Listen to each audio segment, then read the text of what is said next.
On dit que le mal ne frappe pas avant d'entrer. Il vit déjà dans votre maison. Il a une clé et souvent partage votre lit, dormant à vos côtés chaque nuit. Aujourd'hui, je vais partager avec vous mon histoire de vie traumatique, mais riche en émotions humaines. Bonjour, mes amours. Je m'appelle Renée Moreau, mais tout le monde me connaît comme Mamie Renée. J'ai 73 ans. Née en 1952 à Morlaix, Finistère, une belle ville côtière qui était toujours la fierté de mes parents. Aujourd'hui, c'est la première fois que je raconte cette histoire, une histoire que j'ai gardée enfermée dans mon cœur pendant plus de 60 ans, que je n'ai jamais racontée à mes enfants, ni à mes petits-enfants. Si vous regardez maintenant, laissez un pouce en l'air et dites-moi dans les commentaires d'où vous regardez. Êtes-vous de Bordeaux, de Lyon, ou peut être même du Québec?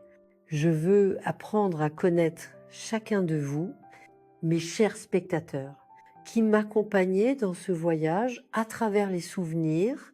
Et dites-moi aussi qui sont les personnes les plus spéciales dans votre vie. Cela me réchauffe le cœur de vous connaître un peu mieux. Notre maison à Morlaix était belle pour son époque. 2 étages, une véranda à l'avant et un petit jardin que ma mère, Marie Moreo, entretenait avec tant de soin. Papa, Jean Moreau, était employé de banque, un homme respecté dans la ville. Maman était enseignante à l'école primaire locale.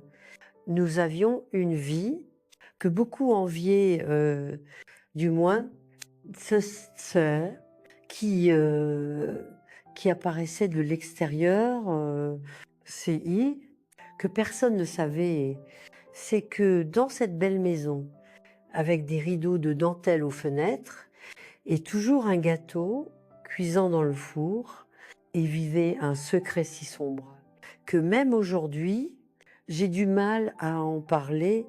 Ce secret avait un prénom et un nom, Charlotte Dupont, ma demi-sœur du côté de mon père. Charlotte avait 6 ans de plus que moi. Elle venait vivre avec nous quand j'avais 9 ans. 1961. Avant cela, elle vivait avec sa mère à Lorient, une femme que mon père avait connue avant de rencontrer ma mère. Quand la mère de Charlotte mourait d'une pneumonie, mon père décidait qu'elle viendrait vivre avec nous. C'est la bonne chose à faire, disait-il. Les sangs, c'est le sang. Au début, j'étais excitée. J'avais toujours voulu une sœur. J'imaginais que ce serait comme dans les histoires que je lisais. Nous partagerions des secrets, emprunterions les vêtements l'une de l'autre, en grandissant, raconterions des histoires avant de dormir. Mais Charlotte n'était pas comme les sœurs des histoires. Dès le premier jour, elle me regardait différemment, un regard qui me laissait froide, même dans la chaleur de l'été à Morlaix. C'est ta nouvelle maison, Charlotte, disait ma mère, lui montrant la chambre où elle resterait. Tu partageras avec Renée. Je sais que vous vous entendrez bien. Cette première nuit, quand les lumières s'éteignaient et qu'il n'y avait que nous deux dans la chambre, Charlotte s'asseyait au bord de mon lit. Tu as de la chance, tu sais, disait-elle, sa voix basse pour que personne n'entende. Tu as grandi avec une mère et un père dans une belle maison, tout facile pour toi. Je suis désolée pour ta mère, répondais-je, ne sachant quoi dire d'autre. Elle donnait un rire sec. Non, tu ne l'es pas, tu ne me connais même pas, mais tu vas me connaître maintenant. Cette même nuit, ça commençait. D'abord, c'était juste des touchés. Elle attendait que tout le monde soit endormi et venait dans mon lit, disait qu'elle avait peur, qu'elle ne connaissait pas la maison, qu'elle avait besoin de compagnie. Moi, dans mon innocence enfantine, je la croyais, je la laissais se coucher avec moi. Les sœurs doivent être proches, murmurait-elle à mon oreille, tandis que ses mains commençaient à explorer des endroits de mon corps que je ne savais même pas exister. C'est ce que font les sœurs, c'est notre secret. Quand j'essayais de m'éloigner, je sentais ses doigts serrer mon bras si fort que ça laissait une marque. Si tu le dis à quelqu'un, je dirai que c'est toi qui as commencé et je me couperai et dirai que c'est toi qui l'as fait. Alors qui penses-tu qu'ils croiront? Moi, la pauvre, qui vient de perdre sa mère, la petite fille gâtée, qui a tout, la peur figeait tout mon corps. J'avais 9 ans. Je ne comprenais pas pleinement ce qui se passait. Je savais seulement que c'était mal, que ça faisait mal, que ça me faisait me sentir sale. C'était juste la première nuit de beaucoup. Dans les mois qui suivaient, Charlotte créait une routine de terreur. Le jour, devant mes parents, elle était la sœur parfaite, qu'est-il, attentionnée, toujours prête à m'aider avec mes devoirs, tresser mes cheveux, jouer avec moi dans le jardin, regarder comme elles s'entendent bien, commenter mon père à ma mère. Fille, on dirait qu'elles ont toujours été sœurs, mais quand la nuit venait et que la porte de la chambre se fermait, Charlotte se transformait, ses mêmes mains qui tressaient mes cheveux le jour exploraient maintenant mon corps sans permission.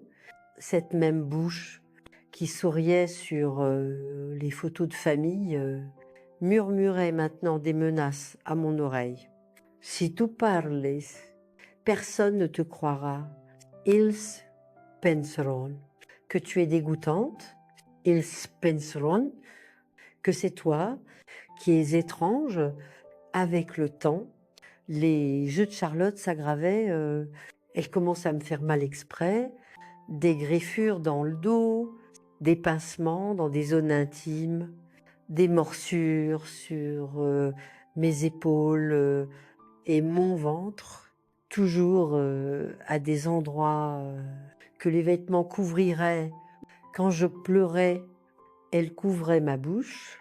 Pleure doucement, princesse, c'est moquait-elle. Nous ne voulons pas réveiller maman et papa, n'est-ce pas?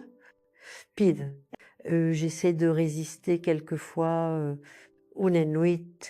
Quand elle venait dans mon lit, je disais que je crierais, que je m'en fichais si personne ne me croyait, mais que je crierais si fort que les voisins viendraient voir ce qui se passait. C'était la première fois que je voyais à quel point Charlotte pouvait être calculatrice. Elle ne criait pas sur moi, ne me menaçait pas comme d'habitude. Au lieu de cela, elle souriait, retournait à son lit et le lendemain apparaissait au petit déjeuner avec une coupure sur le bras. Que s'est-il passé? Demandait ma mère. Horrifiée, rien, répondait Charlotte, des larmes dans les yeux. Et je pense, que je me suis griffée sur la commode pendant la nuit. Plus tard, quand nous étions seuls, elle me montrait une petite lame de rasoir qu'elle avait cachée. La prochaine fois, que tu menaceras de parler, ce sera pas juste une petite coupure, compris, et il dira que c'est toi qui m'as fait ça. La menace fonctionnait. J'avais 10 ans à l'époque et la peur de ne pas être crue, d'être blâmée pour avoir fait du mal à la pauvre orpheline que mes parents avaient accueillie était trop grande et ainsi les mois se transformaient en années. Charlotte avait 15 ans, puis 6, puis 17. Je grandissais aussi, mais restais piégée dans cette toile de peur. Et de honte, à l'école, j'étais la fille silencieuse, celle qui ne levait jamais la main, celle qui évitait toujours l'éducation physique quand possible pour ne pas changer de vêtements devant les autres filles et montrer les bleus. Mes notes commençaient à chuter. Je ne pouvais pas me concentrer. J'avais des cauchemars presque chaque nuit. Je commençais à inventer des maladies pour éviter d'aller à l'école, pour ne pas être loin de la protection, même illusoire, que la présence de mes parents me donnait. Maman commençait à suspecter que quelque chose n'allait pas. René, tu es si triste ces derniers temps. S'est-il passé quelque chose à l'école? Les filles te traitent-elles mal? Je voulais tellement lui dire, les mots étaient au bout de ma langue, suppliant de sortir. Mais ensuite, je me souvenais du regard de Charlotte, de la lame de rasoir cachée, des menaces, et je ravalais tout. Ce n'est rien, ma main, juste fatiguée, seule. Charlotte remarquait que maman commençait à poser des questions. Cela la rendait encore plus prudente et plus cruelle. Elle commençait à me manipuler non seulement avec la peur, mais avec la culpabilité. Tu sais pourquoi j'ai fait ça? Me demandait-elle une nuit, après une autre session de torture déguisée en affection fraternelle, parce que tu as tout, la mère parfaite, le père, que j'ai toujours voulu, je n'ai eu que les restes. Alors maintenant, tu me donnes un peu de ce qui est à toi. Ne trouves-tu pas comment une enfant de 11 ans pouvait-elle répondre à cela? Comment pouvais-je comprendre la cruauté masquée en justice? Je savais seulement que ça faisait mal, que c'était mal, que je voulais que ça s'arrête. Mais la fin venait d'une manière que je n'aurais jamais pu imaginer. C'était un jour de semaine ordinaire. Je me réveillais avec une forte fièvre, la gorge enflammée. Maman m'examinait, décidait que je n'irais pas à l'école. Je vais appeler la directrice pour la prévenir. Reste au lit aujourd'hui. Ma fleur, Charlotte, allait à l'école comme toujours. Elle était en dernière année, sur le point de terminer. Elle parlait déjà d'aller à l'université à Lorient, peut être même à Paris. L'idée qu'elle pourrait partir était la seule lumière au bout du tunnel que je pouvais voir. Je passais la matinée à dormir, la fièvre me mettant dans un état de semi-conscience. Quand je me réveillais, j'avais soif. Maman était sortie acheter des médicaments à la pharmacie, laissant une note dans la cuisine. La maison était silencieuse. Je me levais du lit, titubant un peu, encore faible à cause de la fièvre. Je portais seulement une chemise de nuit fine, car j'avais beaucoup transpiré pendant la nuit. J'allais à la cuisine, prenais un verre d'eau. C'est alors que j'entendais la clé dans la porte. Maman était revenue plus tôt que prévu. Je me tournais, verre à la main, prête à dire que je me sentais déjà mieux. Mais c'était pas seulement maman, papa était là aussi. Les deux s'étaient rencontrés dans la rue. D'après ce que je comprenais plus tard, et tous deux s'arrêtaient à la porte de la cuisine, me regardant avec une expression que je n'oublierai jamais. Confusion, puis horreur, puis une colère que je n'avais jamais vue sur le visage de ma mère. « René, qu'est-ce que c'est sur ton corps ?» demandait-elle, sa voix tremblante. Seulement, alors, je réalisais la chemise des nuits fines, mon corps exposé à la lumière de la cuisine, les bleus sur mes bras, sur mes jambes, les marques de morsures sur mon épaule visibles au bord de la chemise, les griffures sur mes cuisses. J'essayais de me couvrir, essayais d'inventer des excuses. Je suis tombée, j'ai joué trop fort, je me suis griffée dans le jardin, mais maman s'approchait, relevait doucement la manche de ma chemise de nuit. Il y avait des marques de doigts là, clairement visibles, des marques de mains d'adulte sur le corps d'une enfant. « Qui t'a fait ça ?» demandait papa, sa voix si basse et contenue qu'on dirait qu'il allait exploser à tout moment. « René, s'il te plaît, qui t'a fait ça ?» Les larmes venaient avant les mots, si longtemps retenues, si longtemps en faisant semblant, si longtemps effrayée. Et maintenant, là, dans la cuisine, avec la lumière de midi entrant par la fenêtre et illuminant toutes les marques que j'avais essayé de cacher, le barrage s'effondrait enfin. « Charlotte, murmurai-je, entre les sanglots. C'était Charlotte. Mes amours, c'est la première partie de mon histoire. C'est difficile de me parler. Mon cœur fait encore mal, même après tant d'années. Mais comme disait ma grand-mère, un mot enfoui est une blessure qui ne guérit jamais.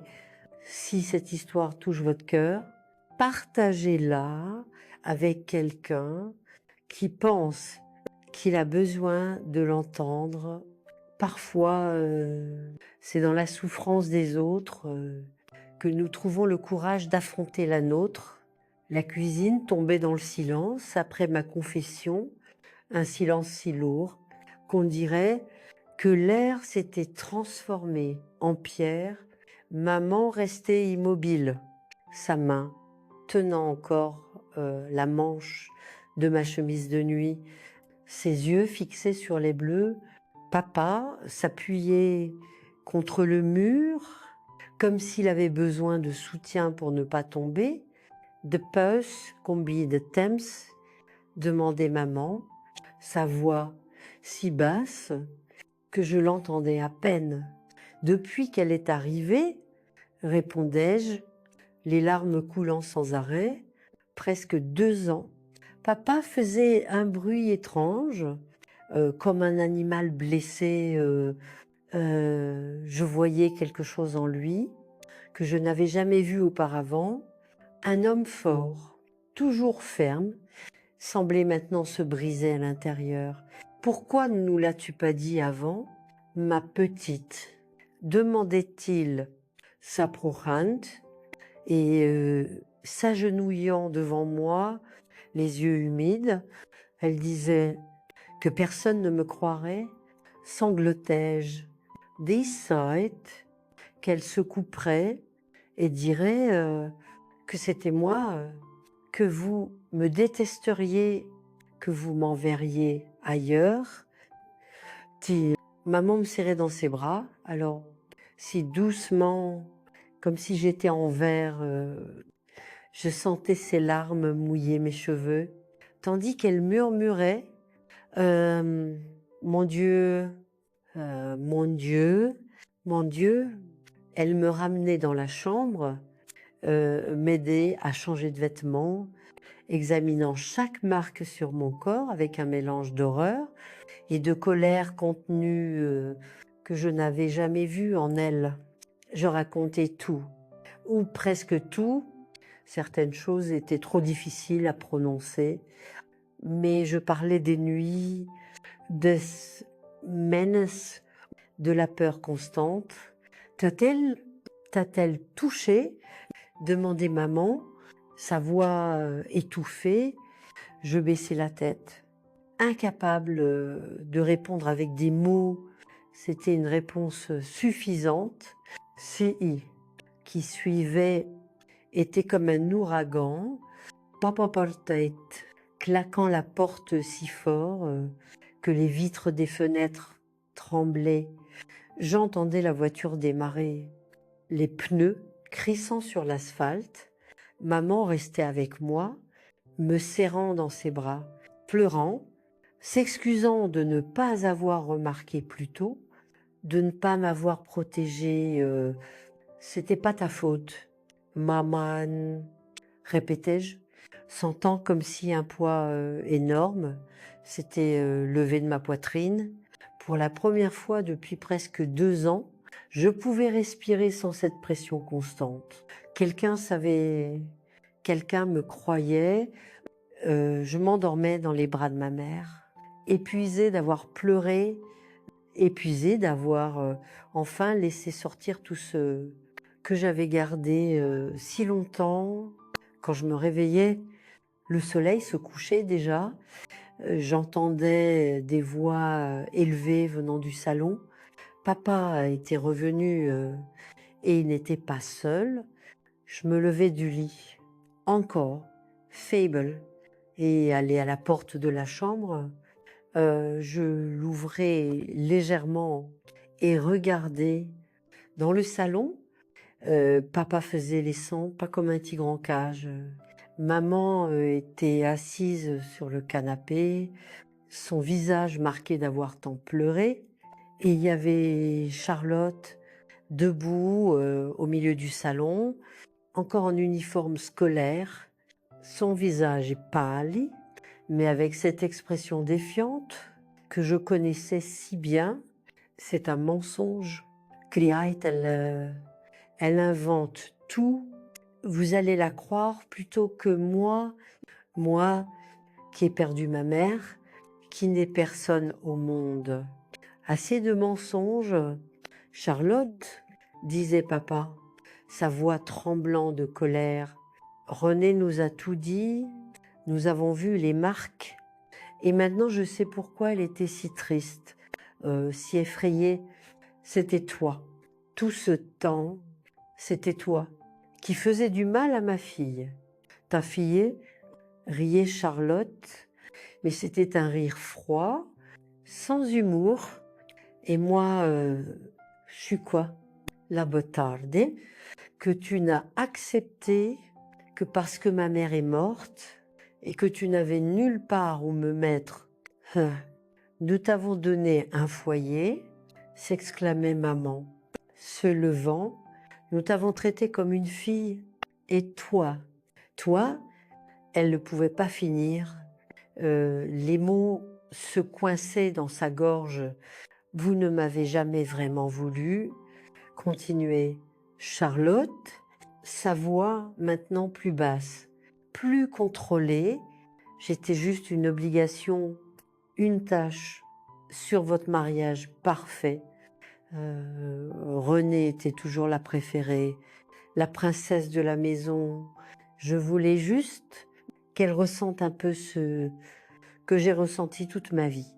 La froideur avec laquelle elle parlait me glaçait jusqu'aux os. Il n'y avait aucun remords, aucune honte, juste cette colère froide que je connaissais si bien. Tu quittes cette maison aujourd'hui, déclarait papa. J'ai déjà appelé ta tante à Lorient. Elle viendra te chercher demain matin. Dici-la, tu seras enfermé dans la chambre d'amis. Et si tu essaies quoi que ce soit, je vais directement à la police. La police riait encore, Charlotte. Et que vas-tu dire? Que ta fille bâtarde a abusé de ta fille légitime? Comme ça aura l'air bien pour ta réputation à la banque. Hein, papa, je voyais le visage de mon père se tordre de rage. Pendant un instant, je pensais qu'il allait la frapper, mais il se retenait, ses mains fermées en poing. Sors de ma vue, grognait-il. Maintenant. Charlotte haussait les épaules, comme si rien de tout cela n'importait, mais quand elle se tournait pour aller dans la chambre d'amis, ses yeux rencontraient les miens à travers l'entrebâillement de la porte, etc. Que je voyais là me faisait reculer, effrayée. C'était pas seulement de la colère, c'était une haine pure, cristalline, une haine qui promettait une vengeance. Je fermais rapidement la porte, mon cœur battant si fort, qui semblait vouloir sortir de ma bouche. Charlotte avait été découverte, elle partait, j'allais enfin être libre, mais ce regard disait que c'était pas fini. La nuit qui suivait était étrange. Maman m'apportait le dîner dans la chambre, ne voulait pas que je sois près de Charlotte. Même pour une seconde, papa montait la garde à la porte de la chambre d'Annie. Une chaise placée dans le couloir. Personne ne dormait bien dans cette maison. Au milieu de la nuit, j'entendais Charlotte pleurer. Ce n'était pas les sanglots manipulateurs que j'avais entendus tant de fois. C'était un cri de colère, frustration, le cri de quelqu'un qui avait perdu le contrôle qu'il valorisait tant. Le lendemain matin, la tante de Charlotte, Regine Tavernier, arrivait tôt. C'était une femme d'âge moyen que nous connaissions à peine.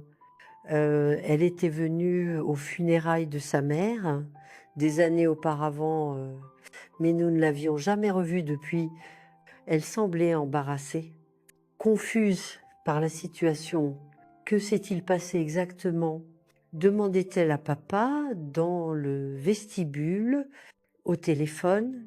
Tu as seulement dit que Charlotte ne pouvait plus rester ici. Papa Heshitoit. Regardant maman, comment expliquer une chose pareille? Comment mettre en mots l'horreur de ce qui s'était passé dans cette maison? Charlotte a besoin d'aide. Disait enfin maman, on est aide que nous ne pouvons pas donner. Elle a beaucoup fait du mal à René. Pendant longtemps, la tante ne semblait pas comprendre immédiatement. D'où mal, comment se sont-elles disputées? Les filles se disputent, c'est normal.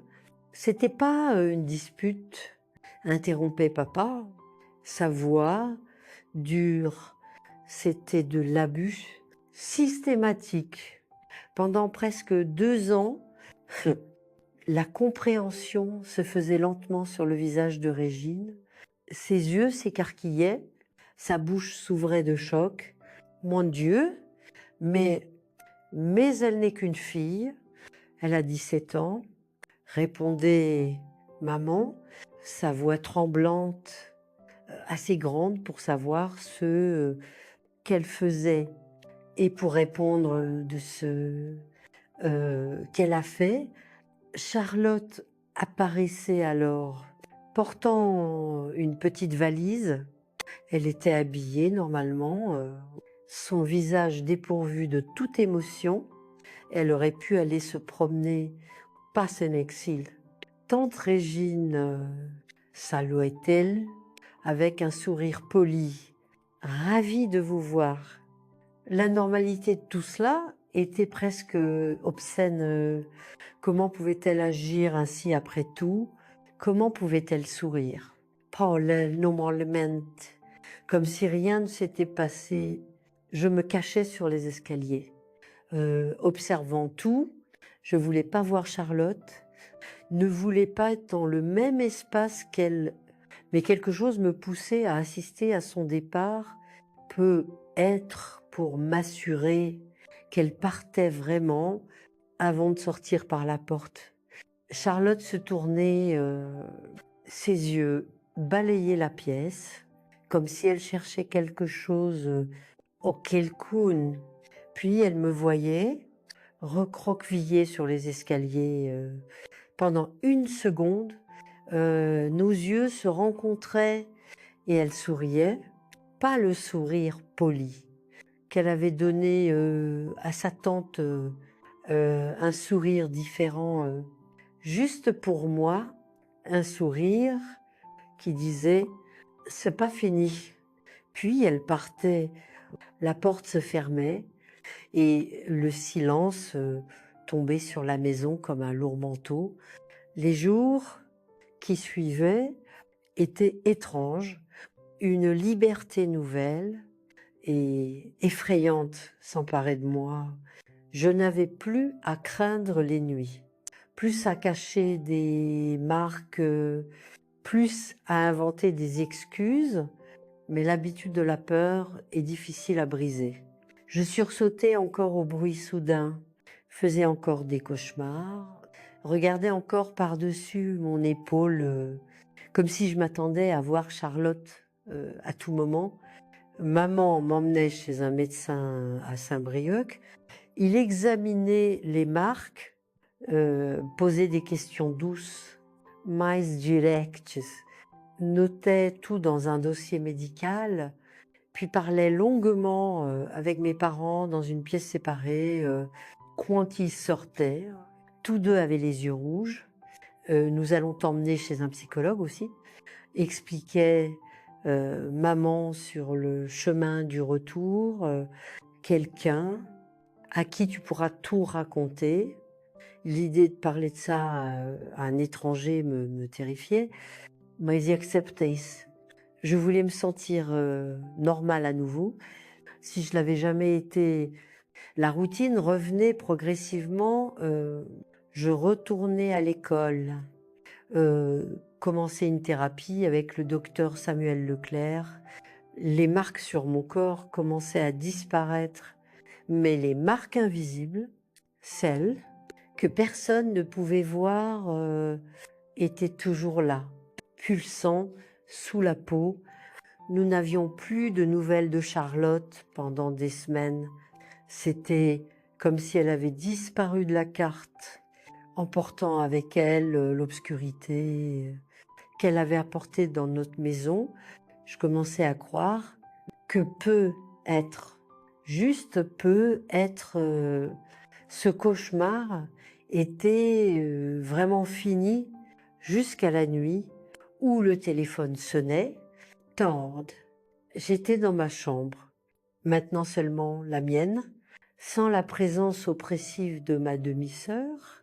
J'entendais le téléphone sonner, puis la voix de mon père répondre, puis un silence, puis un bruit de quelque chose tombant, un son étouffé. Comme si quelqu'un essayait de ne pas crier. Je sortais de la chambre, effrayée. Papa était dans le salon, le téléphone encore à la main, son visage pâle comme du papier. Que s'est-il passé? Demandai-je, mon cœur s'accélérant de peur. Il me regardait, comme s'il avait oublié que j'existais. Ses yeux étaient vitreux. distance.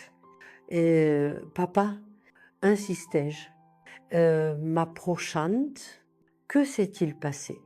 Charlotte s'est enfuie, disait-il enfin, sa voix creuse. Elle s'est enfuie de la maison de tante Régine hier soir. Personne ne sait où elle est. Le sol semblait disparaître sous mes pieds. Charlotte était là dehors, quelque part, et je savais avec une terrible certitude qu'elle viendrait après moi, se sourire à la porte, se regarder rein. Elle avait promis, sans mots, que c'était pas fini, et Charlotte tenait toujours ses promesses. Mes amours, la vie nous présente parfois des défis qui semblent trop grands à porter. Mais comme disait ma grand-mère, Dieu ne nous donne pas un fardeau plus lourd que nos épaules ne peuvent porter. À ce moment, à 11 ans, je pensais que mes petites épaules se briseraient sous le poids de la peur. Mais tiens, que je ne savais pas, c'est que le pire était encore à venir. Une tempête se formait à l'horizon, prête à s'abattre sur notre famille avec une force destructrice. Dormir devenait impossible. Après cet appel, chaque bruit dans la maison, chaque craquement du bois, chaque rafale de vent aux fenêtres semblait être Charlotte venant accomplir sa promesse silencieuse.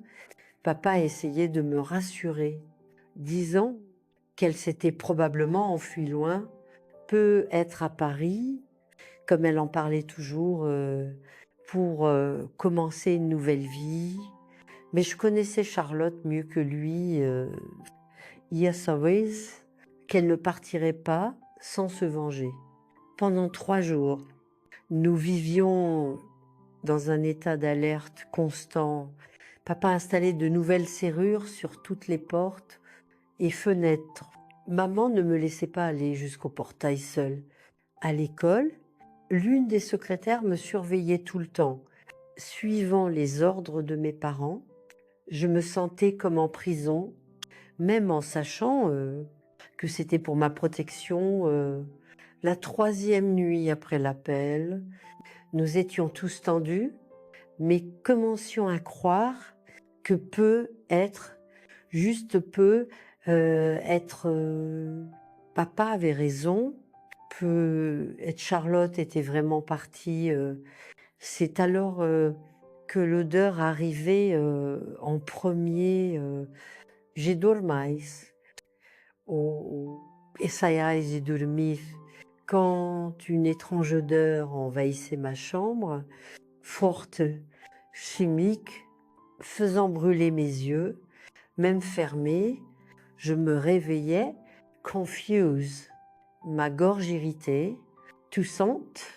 La pièce était sombre, mais il y avait une lueur orange venant de la fenêtre, une lueur qui bougeait, qui dansait sur les murs comme si elle était vivante. Je sortais du lit, encore groggy de sommeil, et allais à la fenêtre. Si, que je voyais glacer le sang dans mes veines, du feu Leillardin que maman entretenait avec tant de soin était en flammes. Et au milieu de cette lumière infernale, une silhouette se détachait, même à distance, même avec son visage partiellement couvert par un foulard. Je reconnaîtrais ses yeux n'importe où, des yeux qui m'avaient observé tant de nuits, qui avaient brillé de plaisir devant ma peur, qui avaient promis une vengeance.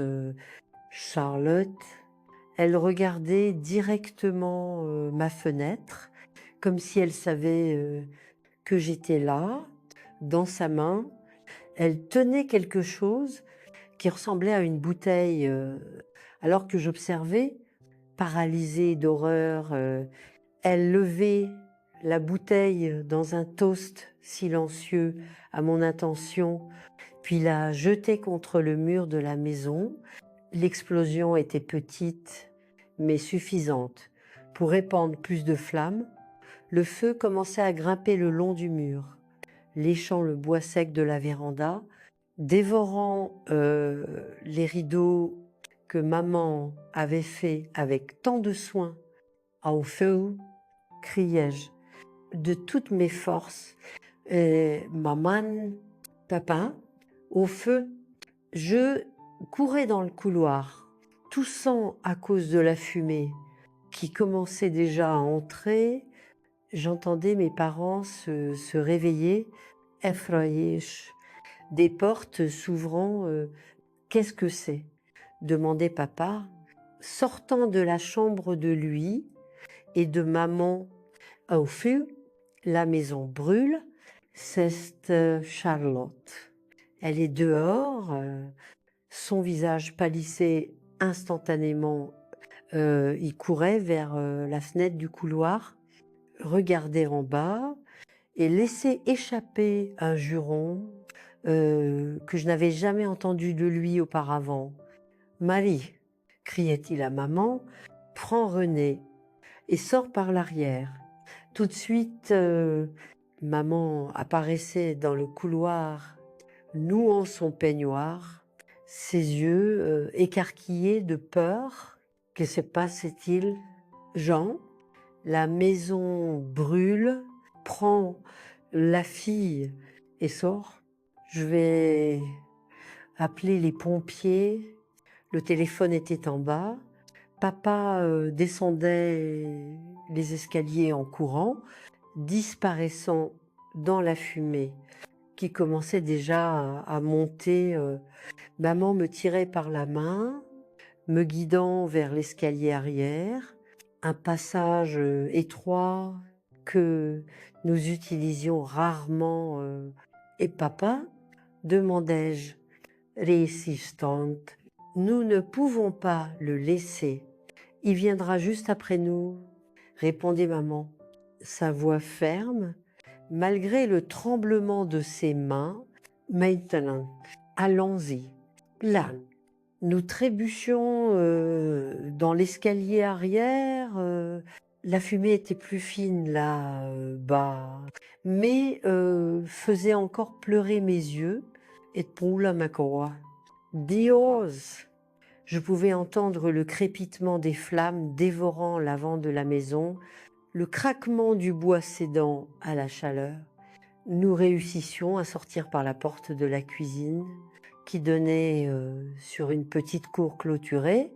Maman ouvrait le portail qui menait à la rue latérale, me poussant dehors. « Cours chez Madame Faure », ordonnait-elle, faisant référence à notre voisine d'en face.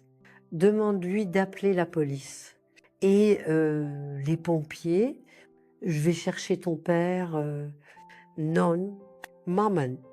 Je saisissais son bras. Viens avec moi. Mais elle se libérait doucement. Ton père pourrait être coincé là-dedans. Je ne peux pas le laisser. Vais. René, cours. La désespération dans sa voix me faisait obéir. Je courais dans la rue latérale, ne portant que ma chemise de nuit. L'air froid de la nuit était un choc contre ma peau. Chaude de la chaleur du feu, je frappais à la porte de Madame Faure avec toute ma force, criant à l'aide. La lumière s'allumait, la porte s'ouvrait et le visage endormi de notre voisine apparaissait. Il suffisait d'un regard sur ma silhouette, pieds nus dans une chemise de nuit, couverte de suie, et sur la lueur orange venant de notre maison pour qu'elle comprenne. Mon Dieu, s'exclamait-elle. Walter, Walter, réveille-toi et appelle les pompiers. La maison des Moreau est en feu. Son mari apparaissait, boutonnant encore sa chemise. Il il regardait dans la direction de notre maison et courait dans la rue, criant à l'aide en quelques minutes. Tout le quartier était réveillé. Des hommes sortaient de leur maison avec des seaux. Des femmes criaient, des enfants pleuraient. Effrayés.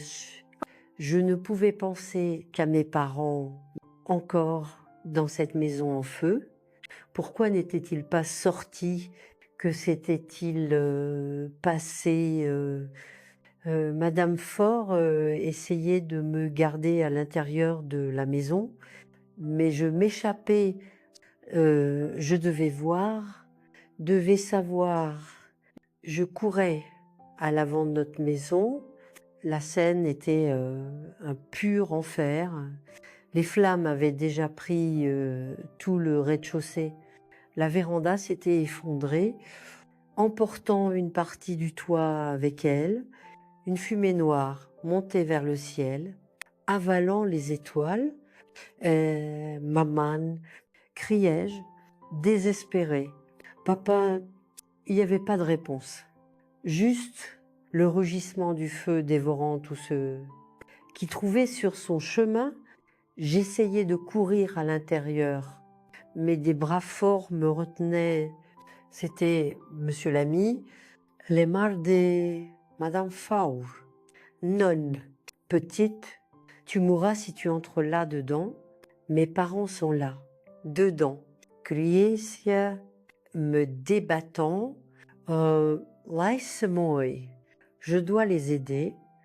Les pompiers arrivent. Essayait-il de me calmer.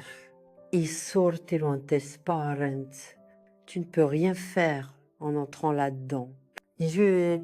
À ce moment, un fracas assourdissant coupait la nuit. Une partie du premier étage s'effondrait, emportant ce qui restait du toit.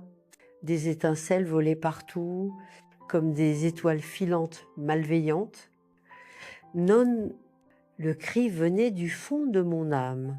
Maman, papa, c'est alors que je les voyais sur le côté de la maison, titubant par la porte arrière, deux silhouettes couvertes de suie.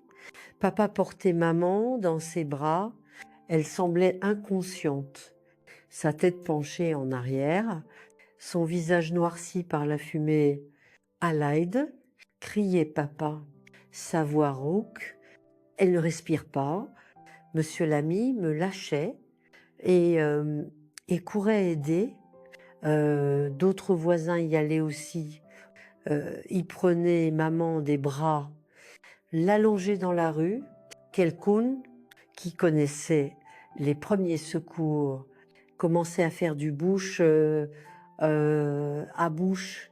Je restais paralysée, regardant cette scène comme si c'était un cauchemar dont je ne pouvais pas me réveiller. Ma main, toujours si forte, si vivante, maintenant immobile sur l'asphalte froid. Papa agenouillé à côté d'elle, toussant violemment, son visage tordu de douleur et de désespoir. Et puis, au milieu de la confusion, un mouvement attirait mon attention. Une silhouette s'éloignait, marchant rapidement dans la rue latérale, même dans la faible lumière. Je reconnaissais la démarche, la silhouette. Charlotte, quelque chose en moi se brisait. Toute la peur, toute la douleur, toute la colère que j'avais gardée pendant des années explosait d'un coup. Sans réfléchir, je commençais à courir après elle. Reviens-y, criai-je. Regardez ce que tu as fait. Reviens. Elle se retournait, me voyait courir vers elle et accélérait son pas, mais j'étais mue par une force que je n'avais jamais ressenti auparavant. Yakureis comme yamis, mes pieds nus frappant contre l'asphalte, ignorant la douleur, ignorant tout sauf la silhouette fuyante devant moi,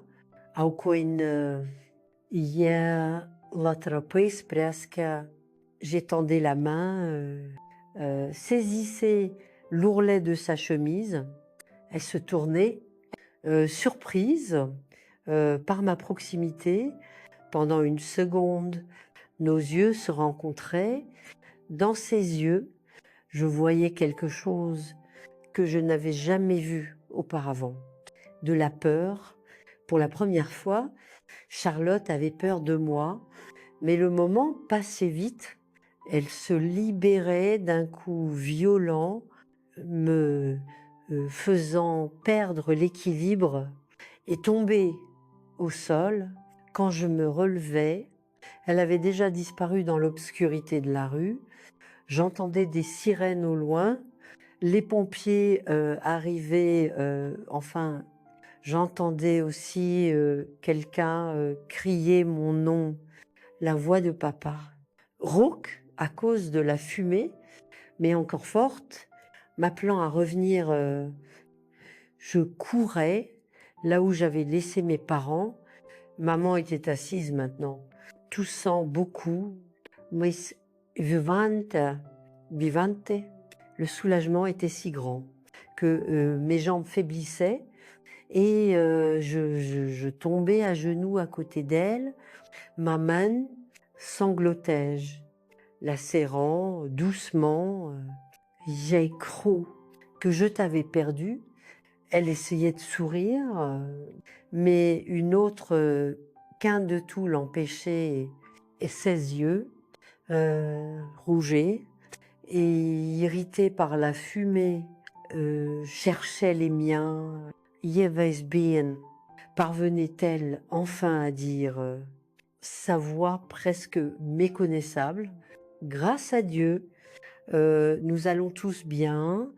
À ce moment, les pompiers arrivaient, suivis de près par une ambulance. Nous étions tous emmenés à l'hôpital, soignés pour inhalation de fumée. Maman était admise, car elle avait respiré beaucoup plus de fumée que nous, ayant été coincés dans une pièce quand une partie du plafond s'effondrait à l'hôpital, allongé sur une civière à côté du lit, où papa a été soigné. Je racontais avoir vu Charlotte avoir couru après elle. Elle voulait nous tuer, concluais-je, les larmes coulant sur mon visage. Encore sale de souiller.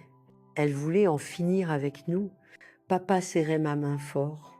Ses yeux, toujours si sûrs, étaient maintenant remplis d'un mélange de peur et de détermination. Elle ne s'approchera plus jamais de toi, promettait-il. Plus jamais. Pendant que les médecins travaillaient, des officiers de police venaient prendre notre déclaration. Nous racontions tous les abus, l'expulsion de Charlotte, l'incendie. Il notait tout, promettant qu'il la trouverait, qu'elle répondrait de ceux qu'elle avait fait. Mais il savait, au fond de mon cœur, que Charlotte ne serait pas facile à capturer. Elle était intelligente, calculatrice. Et maintenant désespérée, ce qui la rendait encore plus dangereuse. Cette nuit-là, allongée dans un lit d'hôpital, avec l'odeur de désinfectant remplaçant celle de la fumée, je restais éveillée pendant des heures, regardant le plafond, notre maison, l'endroit où j'étais née, où j'avais grandi, n'existait plus. Tous mes jouets, mes livres, mes vêtements, tout était réduit en cendres, mais le pire n'était pas les choses matérielles, c'était de savoir que Charlotte était encore là, dehors, quelque part, et que sa haine pour moi n'avait pas de limite. L'aube me trouvait encore éveillée, mes yeux brûlants de fatigue et de fumée. Par la fenêtre de l'hôpital, je voyais le soleil se lever, teintant le ciel de rose et d'or, un nouveau jour. Nous étions vivants, nous avions survécu, mais à quel prix et pour combien de temps serions-nous en sécurité? Mes chers spectateurs qui me regardez aujourd'hui, parfois, la vie nous met face à face avec le mal, dans sa forme la plus pure. Cette nuit n'était que le début d'un voyage long et douloureux. L'incendie que Charlotte avait allumé ne consumait pas seulement notre maison, il consumait notre paix, notre sentiment de sécurité et laissait des cicatrices que je portais pendant des décennies. La vie nous brise parfois en 1000 morceaux, mes amours. Mais comme j'ai appris de ma grand-mère, une marmite fissurée fait encore bouillir l'eau. Es ist ein C, fissuré mais encore fonctionnel, que j'affrontais les années qui suivaient. Nous passions 2 semaines à vivre chez Madame Faure après l'incendie. La générosité d'elle et de son mari nous sauvait. Dans ce moment difficile, nous partagions la chambre d'amis, improvisée avec des matelas sur le sol. Les vêtements que nous portions étaient des dons des voisins et de l'église, des pièces qui ne nous allaient pas bien, mais qui nous gardaient habillés. Pendant que nous essayions de décider quoi faire, notre maison n'existait plus. Les murs extérieurs tenaient encore noircis par la fumée, mais l'intérieur avait été complètement détruit. Les pianos, où maman m'apprenait à jouer, le fauteuil, où papa lisait le journal chaque soir, la collection de livres que je gardais si soigneusement, tout était réduit en cendres, même les photos de famille, les souvenirs de toute notre histoire avaient disparu dans les flammes, mais le pire n'était pas les pertes matérielles, c'était la peur constante, étouffante, qui ne me laissait pas dormir la nuit, qui me faisait sursauter à chaque bruit, qui m'empêchait d'être seule, même pour une minute. Charlotte n'avait pas été retrouvée.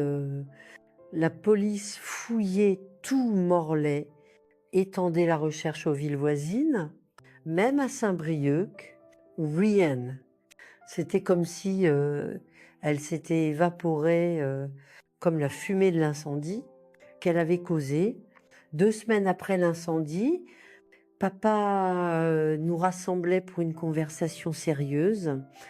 Nous ne pouvons pas continuer comme ça, disait-il, sa voix encore rauque à cause des dommages causés par la fumée. Nous devons recommencer. Ailleurs, demandai-je, confuse.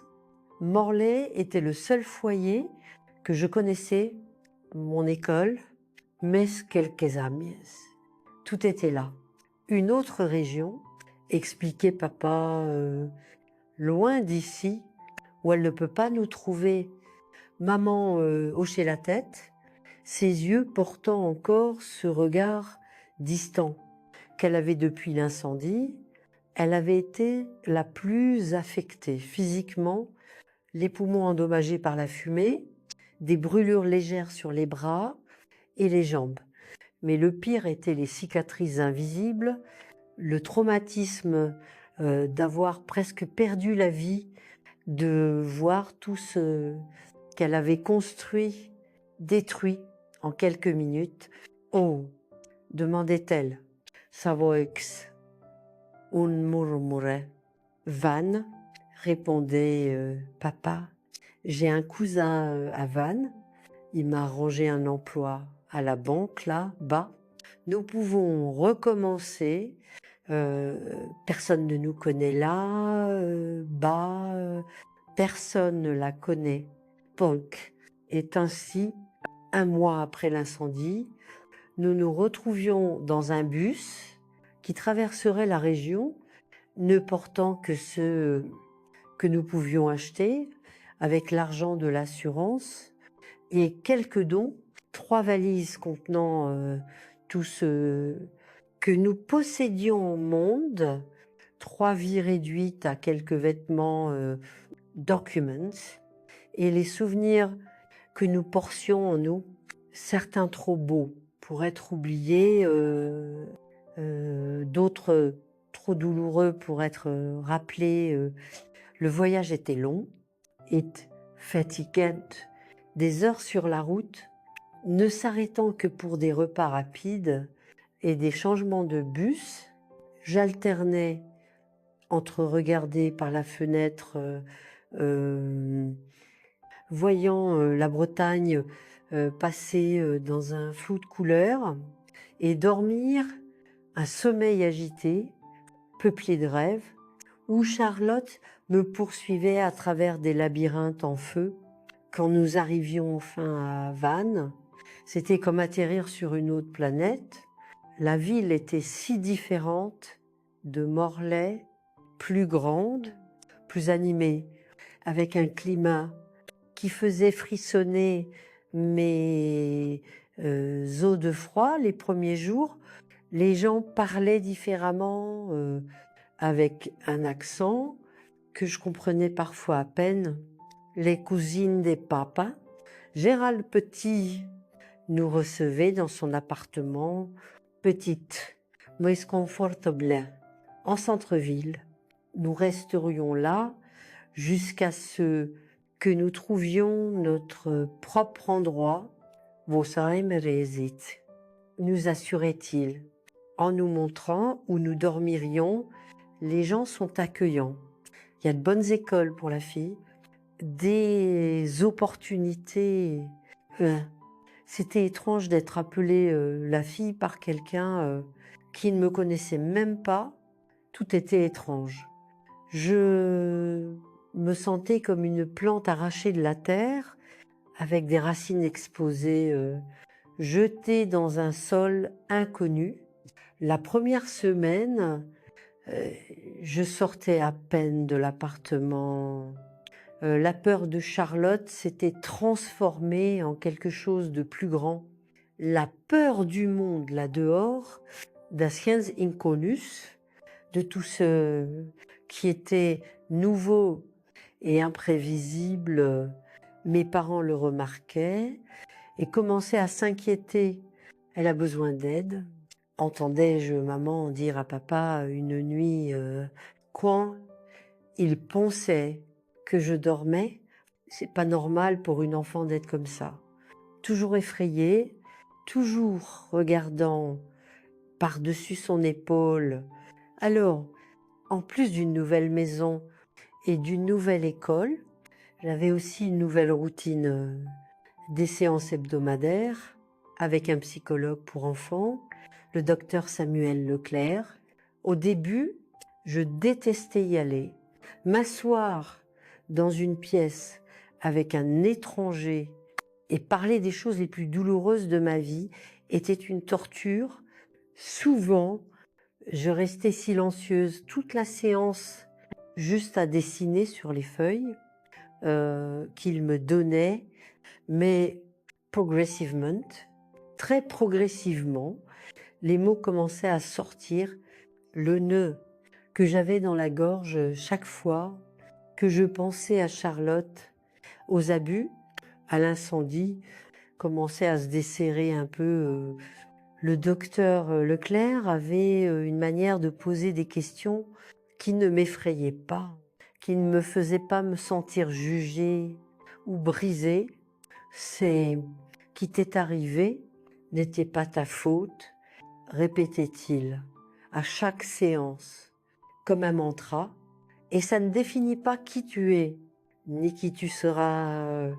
Le temps passait, les jours se transformaient en semaines, les semaines en mois, Papa commençait son nouvel emploi. Maman trouvait du travail comme assistante dans une école primaire. Elle ne pouvait plus enseigner à cause de ses poumons affaiblis qui la laissaient facilement essouffler. Nous trouvions un petit appartement à louer, installions notre nouveau foyer avec des meubles simples, pièce par pièce. La vie reprenait lentement son cours, mais les cauchemars continuaient presque chaque nuit. Je me réveillais en criant, en sueur, les cœurs battants. Parfois, je rêvais de l'incendie, des flammes m'entourant. D'autres fois, c'était Charlotte dans ma chambre, ce sourire froid sur les lèvres, des mains s'étendant pour me toucher. À la nouvelle école, j'étais la fille étrange, celle qui ne parlait pas beaucoup, qui sursautait quand quelqu'un venait par derrière, qui parfois se figeait au milieu d'un cours, les yeux fixés sur le vide, comme si je voyais quelque chose que personne d'autre ne pouvait voir. Les autres enfants m'évitaient, ils inventaient des histoires, que j'étais orpheline, que j'avais une maladie contagieuse, que j'étais folle. Ça m'était égal. Je préférais être seule. Les gens représentaient un danger. La confiance signifiait la vulnérabilité. Et j'avais juré de ne plus jamais être vulnérable. Dans notre deuxième année à Vannes, quand j'avais 13 ans, nous avions une frayeur. Une lettre arrivait pour nous, sans adresse d'expéditeur. À l'intérieur, juste un article de journal, une petite nouvelle du genre qui occupe juste un coin de la page. Elle parlait d'un incendie criminel à Quimper, dans une pension. 2 personnes étaient mortes. Il n'y avait pas de nom mentionné, mais il y avait quelque chose écrit à la main dans la marge de l'article. C'est toujours pas fini. L'écriture, nous la connaissions bien. Papa a porté la lettre à la police immédiatement. Il rédigeait un rapport, promettait d'enquêter, mais sans adresse d'expéditeur, sans empreinte claire. Il y avait peu de choses qu'il pouvait faire. Il renforçait la recommandation qu'il nous avait donnée quand nous avions quitté Morlaix. Restes discrets. Ne divulguez pas votre emplacement, restez vigilants. Cette lettre détruisait la petite paix que nous avions atteinte. La peur revenait de plus belle. Papa installait de nouvelles serrures dans l'appartement. Maman commençait à venir me chercher à l'école tous les jours, peu importe à quel point elle était fatiguée. Je recommençais à faire des cauchemars chaque nuit, à avoir des crises de panique à l'école, à refuser d'être seule. Plus de séances avec le docteur Leclerc étaient programmées. Il essayait de m'aider à gérer le retour de la peur, à ne pas laisser Charlotte, même à distance, continuer à contrôler ma vie. Elle veut ça, expliquait le docteur Leclerc. Elle les veut que tu vives dans la peur. C'est le pouvoir qu'elle a encore sur toi. Ne la laisse pas gagner. Plus facile à dire qu'à faire.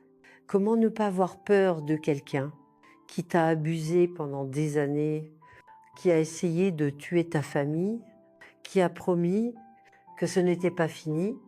Les années passaient.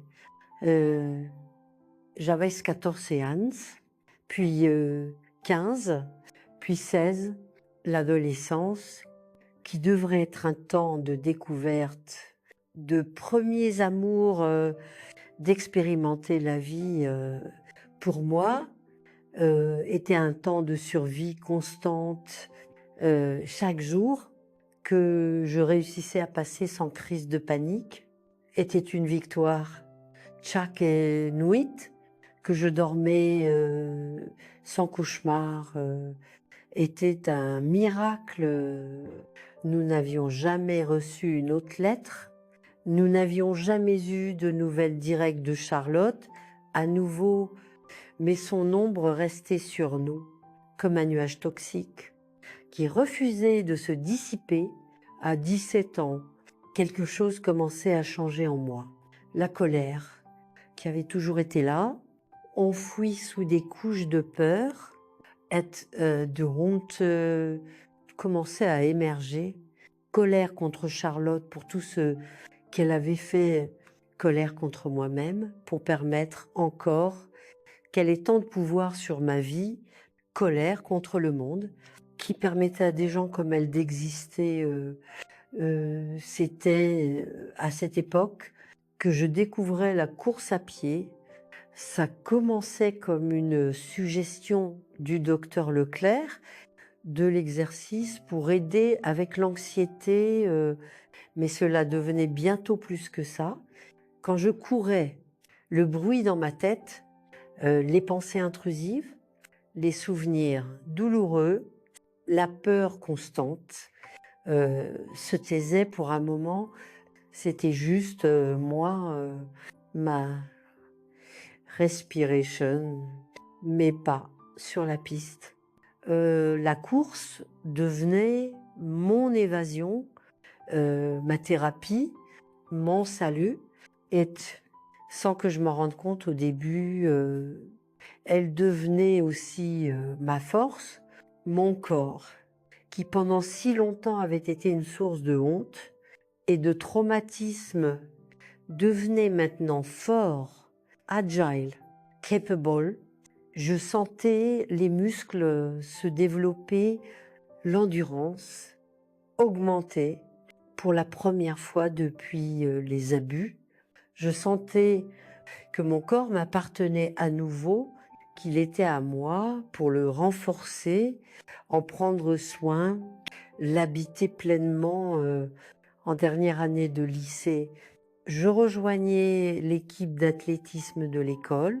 C'était la première fois que je me permettais de faire partie de quelque chose, de me connecter avec d'autres personnes.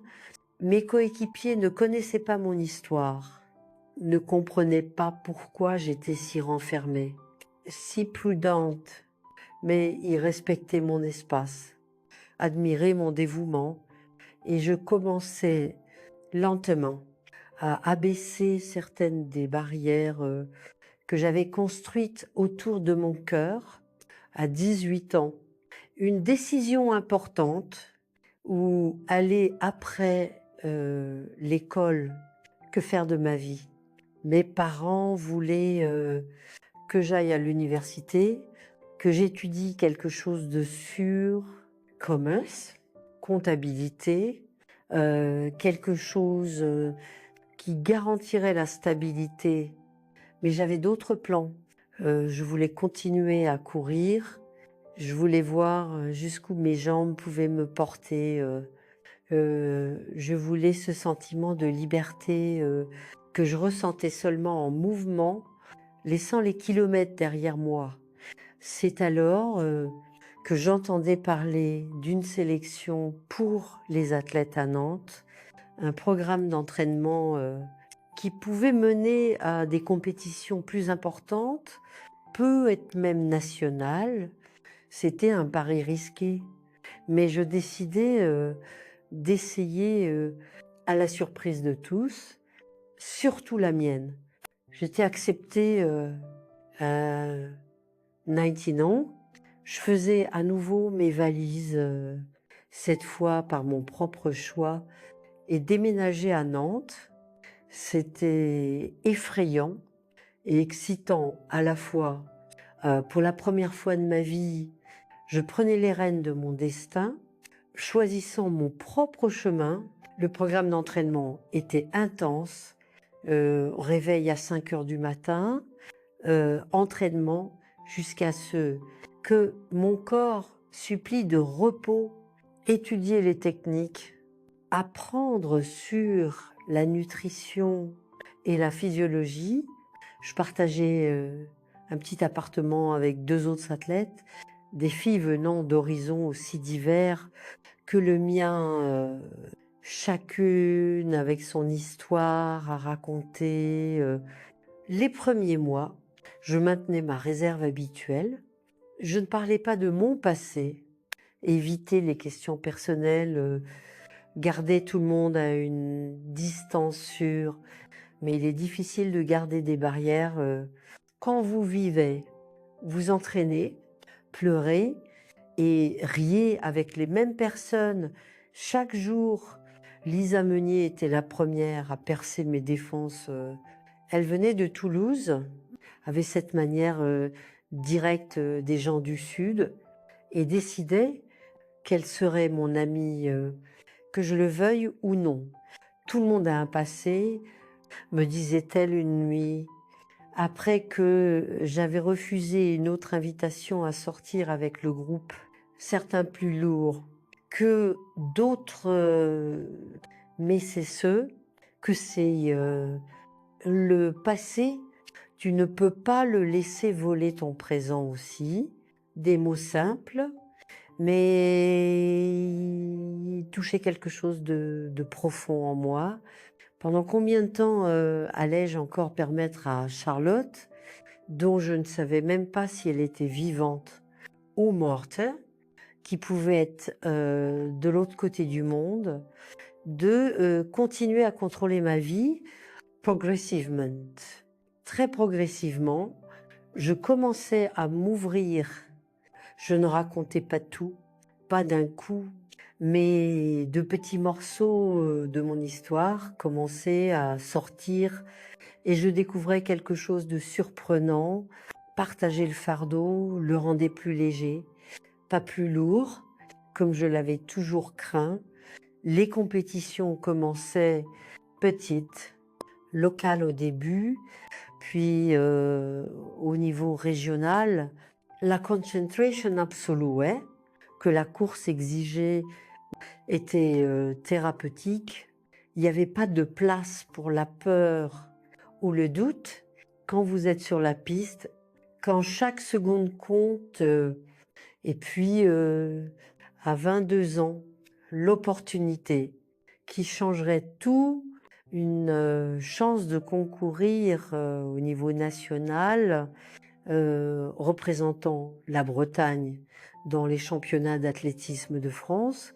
C'est alors que le passé revenait, me hantait une fois de plus.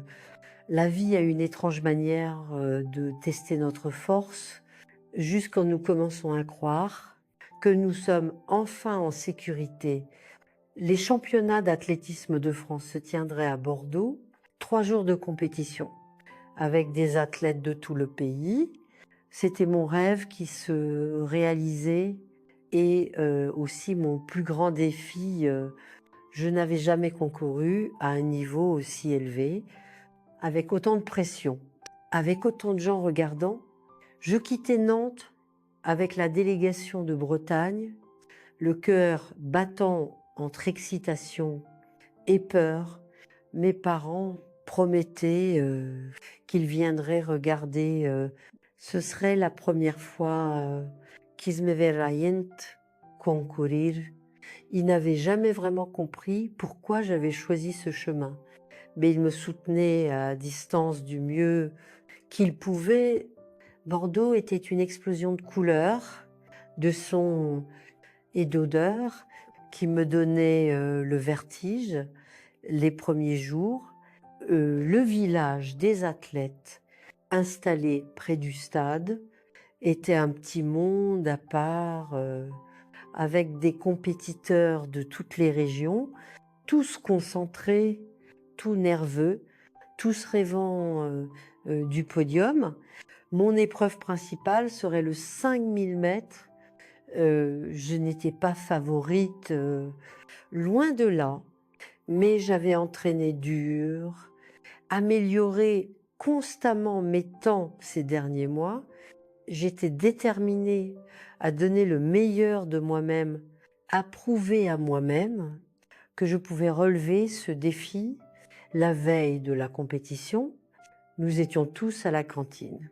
Quand une organisatrice entrait avec une liste à la main, « Attention, tout le monde », appelait-elle, « demain commence tôt, je vais passer en revue les horaires finaux des épreuves et les noms des juges pour chaque catégorie. » J'écoutais distraitement, tandis qu'elle lisait la liste.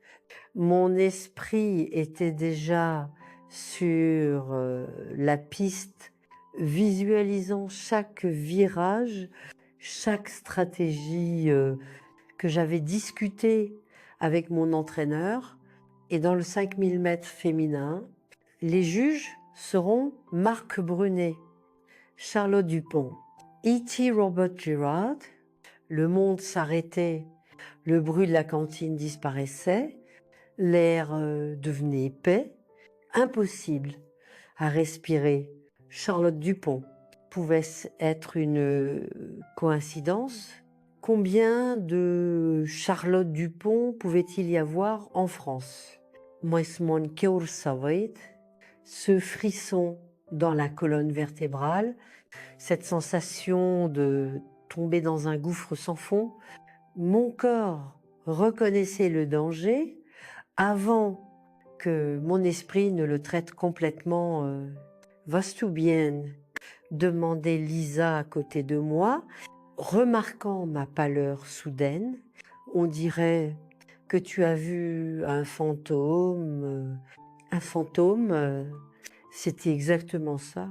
Les fantômes qui m'avaient hanté pendant plus de 10 ans, qui avaient détruit mon enfance, qui avaient essayé de tuer ma famille. Et maintenant, elle serait juge dans mon épreuve. Je quittais la cantine dans un état second, ignorant les appels de Lisa. J'avais besoin d'air, besoin de réfléchir. Dans la cour du village, je m'asseyais sur un banc tremblant, malgré la chaleur de Bordeaux. C'était elle. Ça devait être elle. La coïncidence serait trop absurde. Mais comment était-elle arrivée là? Comment était-elle devenue juge d'athlétisme? Et plus important encore, savait-elle que je serais en compétition? Je prenais mon téléphone avec des mains tremblantes, appelais mes parents. Je devais les prévenir, devais leur dire de rester loin du stade.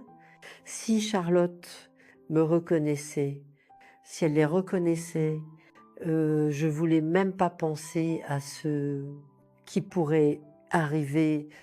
Papa répondait à la 3e sonnerie, René, tout va bien, ma chérie, nous sommes presque à Bordeaux. Papa, ma voix sortait étranglée. Ne venez pas, s'il vous plaît. Ne venez pas. Que s'est-il passé? Son ton changeait immédiatement en inquiétude. Es-tu en sécurité? Elle est ici, parvenais-je à dire, les mots s'étouffant presque dans ma gorge.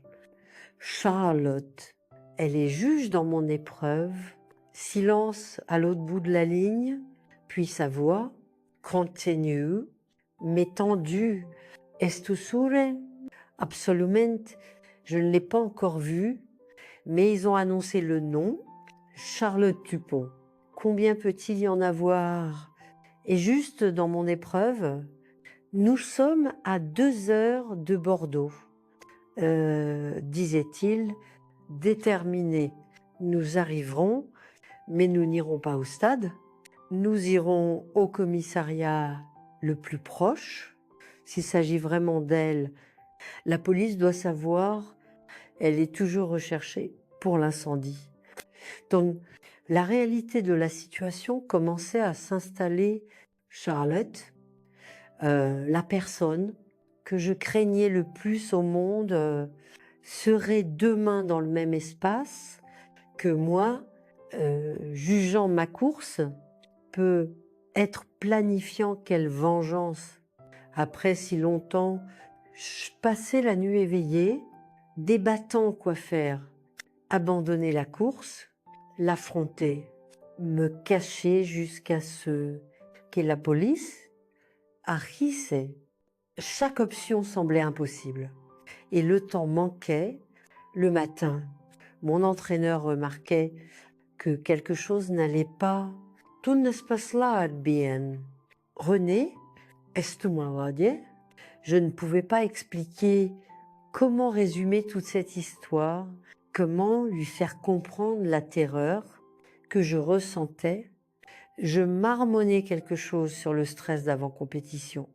L'heure de la course approchait, je mettais mon uniforme, nouais mes chaussures, échauffais mes muscles, des mouvements mécaniques que mon corps exécutait, tandis que mon esprit criait en panique. C'est alors que les mots du docteur Leclerc me revenaient. De tant d'années auparavant, elle veut ça, elle veut que tu vives dans la peur. C'est le pouvoir qu'elle a encore sur toi. Ne la laisse pas gagner. Une clarté soudaine s'emparait de moi. C'était ça. Charlotte contrôlait encore ma vie, même à distance. Si j'abandonnais maintenant, elle gagnerait à nouveau, comme elle avait gagné quand elle m'avait réduite au silence pendant des années, quand elle nous avait chassés de notre ville, quand elle m'avait forcé à vivre cachée dans ma propre peau. Non, cette fois serait différente. Cette fois, je ne m'enfuirai pas. En marchant vers la piste avec les autres compétitrices, je cherchais dans les tribunes les juges et elle était là, plus âgée, bien sûr, comme moi. Une décennie s'était écoulée depuis notre dernière rencontre, cheveux plus courts, lunettes à monture fine, un bloc-notes dans les mains, mais c'était elle, les mêmes yeux, la même posture, le même air de supériorité que je connaissais si bien. Nos yeux se rencontraient, je voyais l'instant exact où elle me reconnaissait, la surprise, puis quelque chose de plus, une lueur que je connaissais bien, cette lueur prédatrice qui précédait ses pires cruautés. Je ne détournais pas le regard.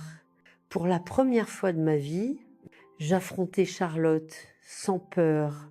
Je sentais tout mon corps trembler, mais ce n'était plus de terreur, c'était de colère, une colère pure, propre, justifiée. Colère pour l'enfant que j'étais, pour l'adolescente que je n'avais pas pu être, pour les années volées, pour les cicatrices que je portais à l'intérieur et à l'extérieur. Les compétitrices étaient appelées à leur position. Mon esprit était divisé. Une partie concentrée sur la course, une partie alerte à chaque mouvement de Charlotte. Elle restait à sa place, observant, prenant des notes professionnelles, comme si elle était une personne normale, comme si elle n'était pas un monstre. Le coup de pistolet de départ retentissait. Je commençais à courir dans les premiers mètres. Mon corps semblait lourd, maladroit. La peur essayait encore de me tirer vers le bas. Mais ensuite, quelque chose se passait à chaque pas, à chaque respiration. Je commençais à sentir une force grandir en moi. Cette piste, cette course, c'était mon territoire, pas le sien. Ici, j'avais le contrôle. Ici, j'étais forte. Ici, je pouvais gagner. Le 5000 mètres est une épreuve d'endurance mentale et physique. 12 tours et demi autour de la piste, presque 15 minutes d'effort continu, de lutte contre la fatigue, contre l'envie d'abandonner. À mi-parcours, j'étais parmi les 5 premières. C'était pas ma position habituelle.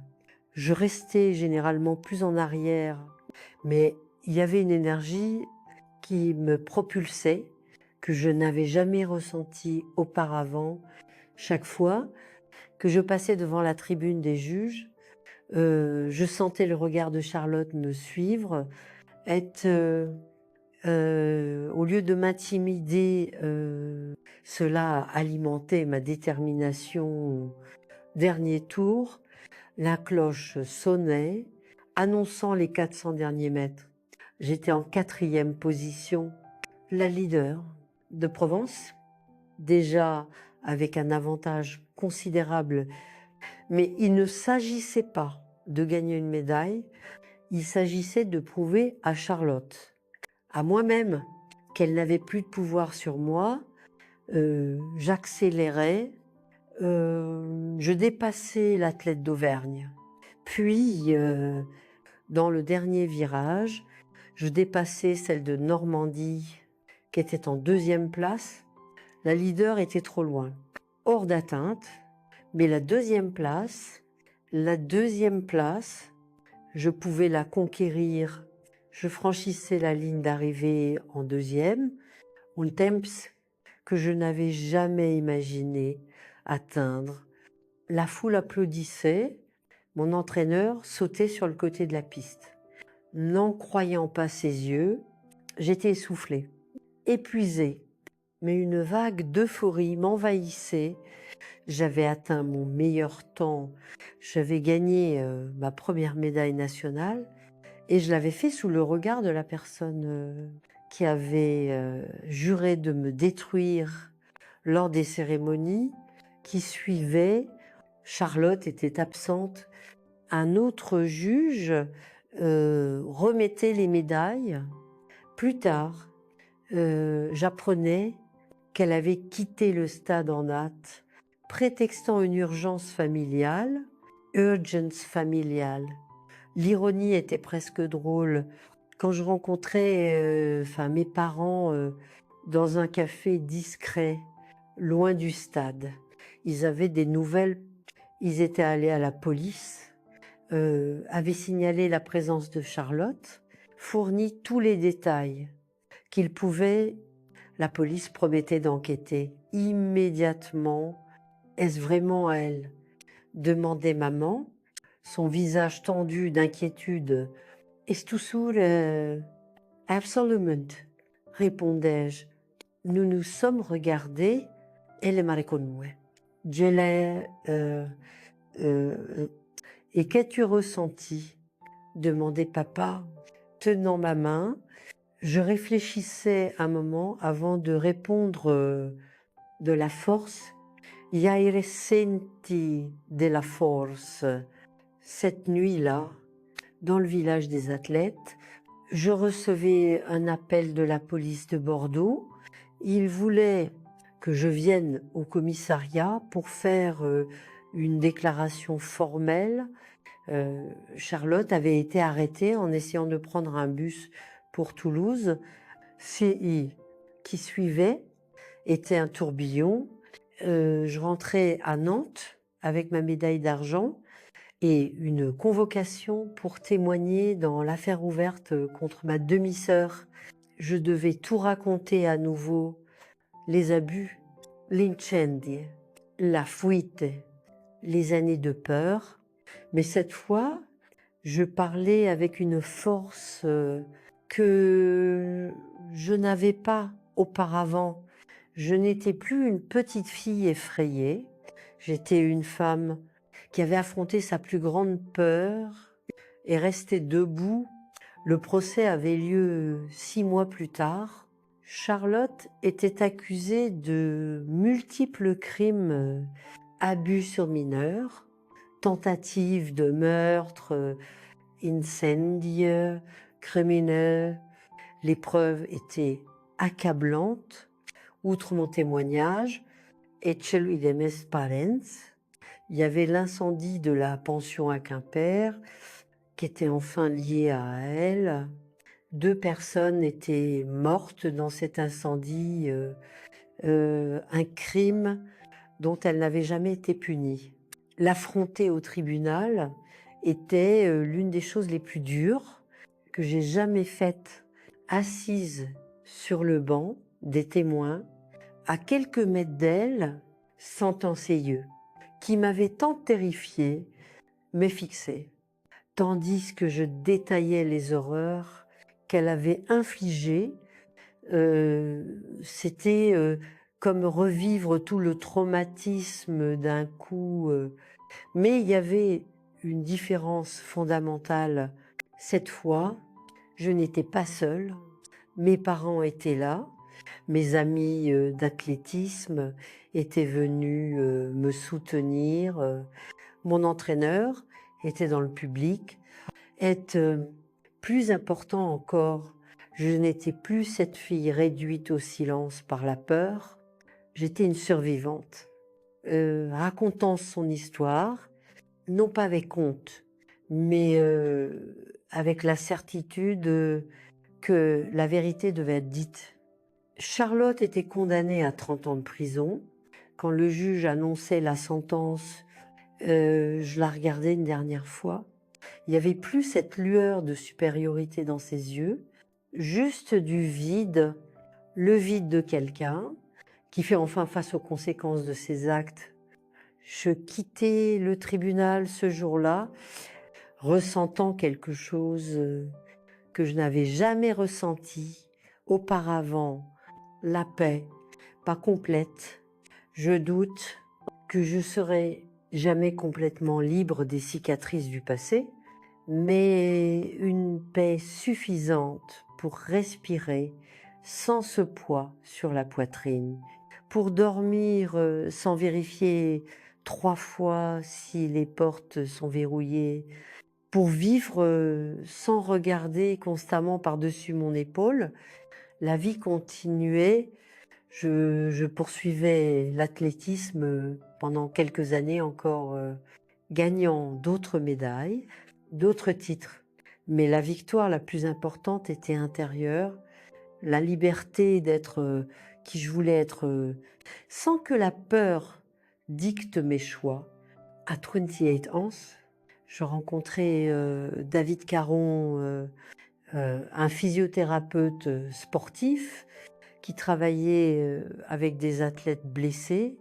Notre première rencontre était professionnelle, une blessure à la cheville qui refusait obstinément de guérir, mais quelque chose en lui peut être la gentillesse avec laquelle il traitait tout le monde, peut être la patience infinie, peut être simplement le fait que pour la première fois de ma vie, j'étais vraiment ouverte à la possibilité d'aimer, me captiver dès le début.